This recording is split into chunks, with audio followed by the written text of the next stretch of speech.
Hello, नमस्कार. ज्योती हिवरे किचनमध्ये तुमचं स्वागत आहे. आज मी तुम्हाला अक्षय तृतीयासाठी जे नैवेद्याला आपण पापड्या बनवतो त्या पापड्या करून दाखवणार आहे. बघा, मस्त खसार आणि टम्म फुगणार अशा पद्धतीने मी तुम्हाला आज पापड्या करून दाखवणार आहे. बघा, मस्त अशा खसार आणि नाश्त्यासाठी रोज आपल्याला खाता येईल. त्याच्यासाठी मी इथे 1 ग्लास कणिक घेतली आहे, 1 पाव गूळ घेतला आहे. या गुळामध्ये 1 ग्लास पाणी घालायचं आणि गॅसवरती वितळू द्यायचा गूळ. फक्त पाक नाही बनवायचा. या पद्धतीने आता मी 1 ग्लास कणिक घेतली आहे. या कणकेमध्ये आपल्याला चिमटभर मीठ टाकायचं आहे. जास्ती मीठ टाकायचं नाही, कारण गोड पदार्थ असल्यामुळे मीठ जास्ती टाकायचं नसतं. आणि इथे मी तेल घेतलेलं आहे मोहन टाकण्यासाठी, म्हणजे खसार पापड्या व्हावं यासाठी आपल्याला थोडं तेल घालायचं आहे.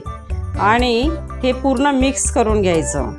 थोडं चिमटभर मीठ आणि तेल असं मिक्स करून घ्यायचं. तेल गरम असल्यामुळं सुरुवातीला आपण चमच्याने मिक्स करायचं, नंतर ते हाताने छान चोळून घ्यायची कणिक, मस्त मिक्स करायची.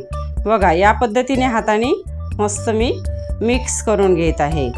आता जे आपण पहा मस्त असं पूर्ण मिक्स झाल्याच्या नंतर जे गुळाचं आपण पाणी बनवून घेतलेलं आहे, तुम्ही गुळाच्या पण करू शकता आणि तुमच्या आवडीनुसार तुम्हाला साखर पाहिजे असेल तर साखर पण पाण्यामध्ये वितळून साखरेच्या पण करू शकता. या पद्धतीने थंडगार झालेलं आहे ते, आणि थंड झाल्याच्या नंतर आपल्याला या आट्यामध्ये टाकून ते मिक्स करायचं आहे. थोडं थोडं टाकायचं, पाहिजे तेवढंच टाकायचं, एकदम टाकून घ्यायचं नाही, नाहीतर ते एकदम आसट होईल. या पद्धतीने थोडा थोडा पाक करून ते मिक्स करून घ्यायचं. बघा, मिक्स करून घेत आहे. असा गोळा जोपर्यंत बनते तोपर्यंत आपण हे पाक टाकायचा आहे. थोडा शिल्लक पाक राहिला तर जर ते कडक आली कणिक तर आपल्याला तो नंतर वापरता येते. बघा, जर कडक आली नाही, व्यवस्थित जर गोळा असला तर पाक म्हणजे वापरायची गरज नाही. या पद्धतीने मी पूर्ण गोळा असा मस्त मिक्स करून घेतलेला आहे. आणि थोडा गोळा मला असं कडक वाटत आहे तर परत मी पुन्हा अजून थोडा पाक टाकून घेत आहे. बघा, या पद्धतीने छान मस्त असा गोळा आपला मळवून घ्यायचा आहे. छान असा मळवून झाला की आपल्याला 10 ते 15 मिनिटपर्यंत छान झाकून ठेवायचा. त्याच्यानंतर पहा, 10 मिनिटपर्यंत आपल्याला तर झाकून ठेवायचं आहे. 10 मिनिट झालेले आहे. गोळा मस्त आपला मऊसूत झालेला आहे. मस्त पहा, असा परत पुन्हा अजून मी थोडा मळवून घेत आहे. मस्त अशी कणिक आपली मळलेली आहे. आणि आता आपल्याला लाट्या करून घ्यायच्या, म्हणजे गोळे करून घ्यायचे आहे. तुम्हाला ज्या पद्धतीचा पापड पाहिजे आहे त्या पद्धतीचे आपण गोळे करून घेणार आहे. आता या गोळ्याला पापडीला लावण्यासाठी आपण थोडी गव्हाचा आटा घेतलेला आहे. असा गोळा करून घ्यायचा, छान चोळून हातावर. तुम्हाला ज्या पद्धतीने लहान मोठे पापड बनवायचे आहे त्या पद्धतीने तुम्ही गोळे बनवून घ्यायचे, म्हणजे पटपट लाटता येते. या पद्धतीने मी आता गोळे करून घेतले आहे. बघा, छान असे गोळे बनवून घ्यायचे. मस्त या पद्धतीचे मी गोळे तयार करून घेतलेले आहे. 4 ते 5 गोळे तयार झाले आहे. आता आपल्याला पापड्या लाटून घ्यायच्या आहे. त्याच्यासाठी पोळीपाट लागणार आहे. आणि या पोळीपाटावर आपल्याला छान पापड्या लाटून घ्यायच्या आहे. मस्त नाश्त्यासाठी लहान पोरांना देण्यासाठी मस्त रेसिपी आहे ही. बघा, उन्हाळ्याच्या दिवसामध्ये अक्षय तृतीया येते आणि या अक्षय तृतीयेसाठी नैवेद्याला आमच्या विदर्भामध्ये पापड्या बनवते.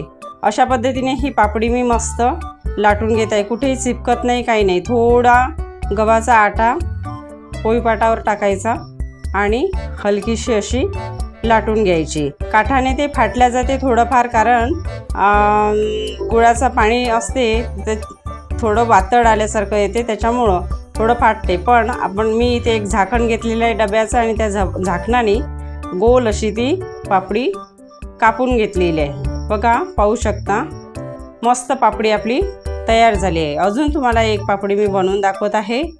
त्याच पद्धतीने ही पापडी पण लाटून घेत आहे। पातळ जाड तुम्हाला जशी आवडेल त्या पद्धतीने तुम्ही करू शकता, पण खूप जाड पण छान वाटत नाही आणि एकदम पातळ पण नाही, मिडियम पद्धतीची हे आपण पापडी बनवून घ्यायची बघा।